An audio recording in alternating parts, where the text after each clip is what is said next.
Doctor اسرار احمد کے آپ سن رہے ہیں.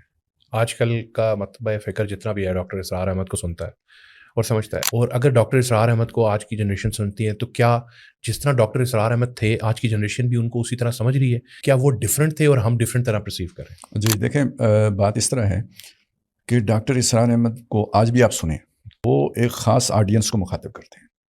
آپ کے بات کرنے کے انداز سے پتہ چلتا ہے کہ آپ کس طرح کے لوگوں کو اٹریکٹ کرنا چاہتے ہیں.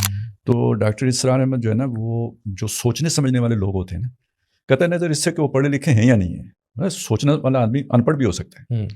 تو جو سوچنے والے لوگ ہیں، سمجھنے والے لوگ ہیں، چیزوں کو گہرائی میں دیکھنے والے لوگ ہیں، ڈاکٹر اسرار احمد صرف ان کو اٹریکٹ کرنا چاہتے ہیں. جذباتی باتیں کرتے ڈاکٹر صاحب آپ کو نہیں ملیں گے، اور اگر کوئی جذباتی بات ہوگی بھی تو بہت تھوڑے سے وقت کے لیے ہوگی، چند سیکنڈ کے لیے ہوگی، لہجوں کے لیے ہوگی، نہیں تو ایک استدلال ہے، دلیل ہے، ایک پورا لائن آف آرگومنٹ ہے. تو یہ ایک مخصوص لوگوں کے لیے ہوتا ہے. آپ کو اندازہ ہوگا کہ عام پبلک جو ہوتا ہے اس طرح کی باتیں زیادہ دیر سن ہی نہیں سکتی، سر سے گزر گئی ہیں یا اس طرح کی چیزیں ہو گئی ہیں. یہ مخاطب اس طرح کے لوگوں کو کون بناتا ہے؟ وہ شخص بناتا ہے جو نظریاتی تربیت کرنا چاہتا ہے. ٹھیک ہے، جس کے سامنے کوئی ہدف ہوتا ہے، خاص ہدف ہوتا ہے، اور وہ نظام کی تبدیلی کا ہدف ہوتا ہے. تو وہ نظام بدلنے کے لیے کوئی نظریے کی پہلے تبلیغ کرنی پڑتی ہے. جو آپ کا نظام ہے کسی نظریے پہ کھڑا ہوگا جو آپ لے کے آنا چاہتے ہیں، تو وہ نظریہ لوگوں کے ذہنوں میں پورے استدلال کے ساتھ پیوست کرنا ہوتا ہے. اب ہوتا یہ ہے کہ یہ جو نظریے پہ قائم رہنا نا، یہ ہمیشہ سے مشکل رہا ہے. نظریے کو سمجھنا اتنا مشکل نہیں ہے جتنا نظریے پہ قائم رہنا مشکل ہے. اسی لیے قرآن کہتا ہے ان الذین قالوا ربنا اللہ ثم استقاموا، جن لوگوں نے کہا ہمارا رب اللہ ہے پھر اس پر جم گئے، تتنزل علیہم الملائکہ، ان پہ تو فرشتے اترتے ہیں.